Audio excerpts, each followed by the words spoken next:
Welcome সবাইকে আক্স me এই video সিরিজে। এবং আজকের এপিসোডে আমি যে প্রশ্নটি নিয়েছি সেটি হোয়াটসঅ্যাপ থেকে। হোয়াটসঅ্যাপে আমাকে যা যা লেখা হয়েছে সেই কথাগুলোকে আমি একটু সামারি করে আপনার সাথে শেয়ার করছি। অ্যাট দ্য সেম টাইম পাশে স্ক্রিনশটটি শেয়ার করব এবং ডিসক্রিপশনে সম্পূর্ণ প্রশ্ন দেওয়া থাকবে, আপনি চাইলে পড়ে দেখতে পারেন। যিনি আমাকে লিখেছেন তিনি একজন স্টুডেন্ট, ইউনিভার্সিটিতে পড়েন এবং তিনি 2023 সালে অ্যাডমিশন টেস্ট দিচ্ছিলেন এবং অনেক চেষ্টা করেও তিনি কোনো পাবলিক ইউনিভার্সিটিতে চান্স পাননি এবং তিনি প্রচণ্ড হতাশ হয়ে পড়েন চান্স না পাওয়ার জন্য। তার ফ্যামিলি যথেষ্ট সাপোর্টিভ, কিন্তু এই জায়গাটা তার ফ্যামিলি বুঝতে পারছিল না যে পাবলিক ইউনিভার্সিটি চান্স না পাওয়ার জন্য তিনি প্রচণ্ড হতাশ হয়ে আছেন বা ডিপ্রেসড হয়ে আছেন। 2024-এর এই শেষ প্রান্তে এসেও তিনি আসলে ওই জায়গা থেকে নিজেকে বের করতে পারেনি।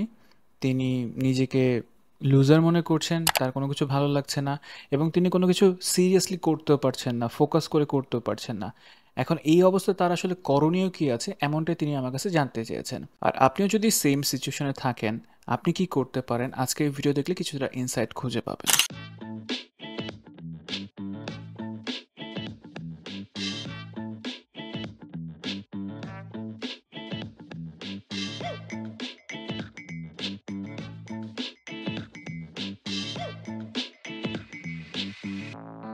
আমার চেম্বারে যখন এরকম কোনো মানুষ আসেন অ্যাজ এ ক্লায়েন্ট, যে তিনি কোনো একটা সার্টেন স্টেজে গিয়ে ফেল করেছেন বা আপ টু দি মার্ক পৌঁছাতে পারেননি, নিজেকে ফেইলিওর মনে করছেন, লুজার মনে করছেন, আমি কখনোই এরকম মোটিভেশন দিব না যে আপনি পারবেন, আপনাকে সম্ভব, বা একটা পরীক্ষা ফেল করলে আপনি লাইফে ফেইলিওর না, এমন ধরনের কথা কখনোই বলি না। বিকজ অ্যাজ এ সাইকোলজিস্ট আমি তাকে মোটিভেট করব না এইভাবে যে ফেল করার কোনো সমস্যা না, ডেফিনেটলি ফেল করলে আপনার খারাপ লাগবে, ডেফিনেটলি আপনি যখন রিজেক্টেড হবেন আপনার খারাপ লাগবে। আমরা সবাই হিউম্যান বিং, আমরা একটা এক্সপেকটেশন নিয়ে কোনো ওয়ার্ক করবে এবং ফেল করলে আমাদের খারাপ লাগবে। তো আজকের ভিডিওতে আমি যে কথাগুলো বলবো, যে অপটিমিস্টিক থটের কথা বলবো, সেগুলো হলো এমন: আপনি যদি একটা র্যান্ডম সাকসেসফুল মানুষকে পিক করেন অ্যান্ড তার লাইফের হিস্টোরি পড়েন, তার লাইফ জার্নি পড়েন, আপনি দেখবেন তার অনেকগুলো ফেইলিয়ারের গল্প আছে যেগুলো হয়তো আমরা পত্রিকায় পাই না, ফেসবুকে পাই না, বা কোথাও পাই না। আমরা শুধু সাকসেস স্টোরিটাকে নার্চার করি, আমরা সাকসেসফুল স্টোরিগুলোকে সেলিব্রেট করি, তার ফেইলিয়ার গল্পগুলো খুব কম আমরা জানতে পারি। এর মানে এই না যে ফেল করলে আপনি সাকসেসফুল হবেন, এর মানে হলো সাকসেস আর ফেইলিয়ার যে কোনো কিছুই খুবই টেম্পোরারি। আপনি মনে করছেন যে আপনি একটা পাবলিকে চান্স পাননি, আমি ধরে নিচ্ছি আপনি ঢাকা ইউনিভার্সিটি বা বুয়েটে অ্যাপ্লাই করেছেন, আপনি ওইখানে কোয়ালিফাই করতে পারেননি। আই নো এটা পেইনফুল, আই নো এটা খুবই পেইনফুল, এটা অ্যাকসেপ্ট করতে অনেক কষ্ট হয় যারা কিনা অনেক হার্ড ওয়ার্ক করেন। তার মানে এই না যে আপনি কখনই লাইফে আর ঘুরে দাঁড়াতে পারবেন না। এটা আপনার লাইফে একটা লার্নিং হতে পারে যে আপনি যেভাবে স্টাডি করেছেন হয়তো ওই সময়ের জন্য সেটা অ্যাপ্রোপ্রিয়েট হয়নি, অথবা এক্সাম টাইমে আপনার অ্যাংজাইটি কাজ করেছে, অথবা এনিথিং এলস যেটার কারণে আপনি কোয়ালিফাই করতে পারেননি। কিন্তু আপনার যদি পটেনশিয়াল থাকে, আপনি যদি চেষ্টা করতে পারেন, ডেফিনেটলি আপনি আপনার গোলটা রিচ করতে পারবেন। বর্তমানে আমরা প্রায় সবাই যে ভুলটা করি, হ্যাপিনেসটাকে সেলিব্রেট করি সাকসেসের মাধ্যমে, মানে আমি সাকসেসফুল মানেই আমি হ্যাপি।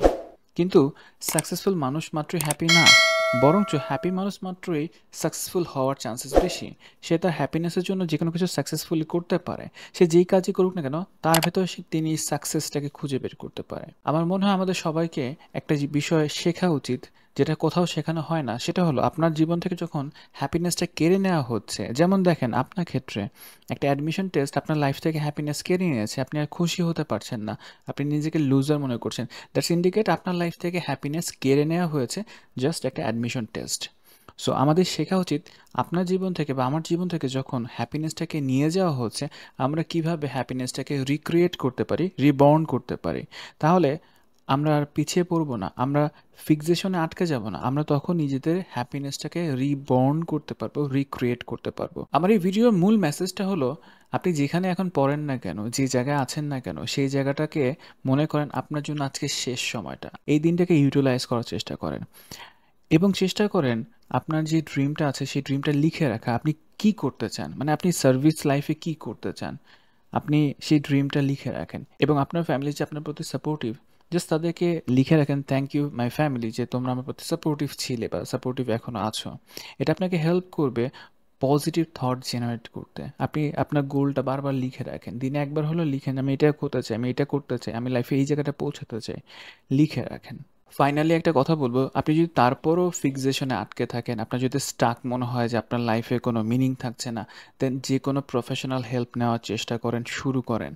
বিকজ আমরা আমাদের এই ছোট ছোট বিষয়গুলোকে না ঢেকে রাখি, সাপ্রেস করে রাখি, এবং একটা সময় পর এটা ব্লাস্ট হয়, এবং তখন জিনিসটা খুবই ডিজাস্টার ক্রিয়েট করেন। আর তাই সময় থাকতে নিজের যত্ন নেবেন, নিজের টেক কেয়ার করবেন, এবং যেই জায়গাটায় ক্ষত হচ্ছে, ইনজুরি হচ্ছে, সেই জায়গাটাকে রিপেয়ার করবেন, ট্রিটমেন্ট করবেন। হোপস আপনি ভালো কিছু ডিজার্ভ করেন, ভালো কিছু আপনার জন্য অপেক্ষা করছে।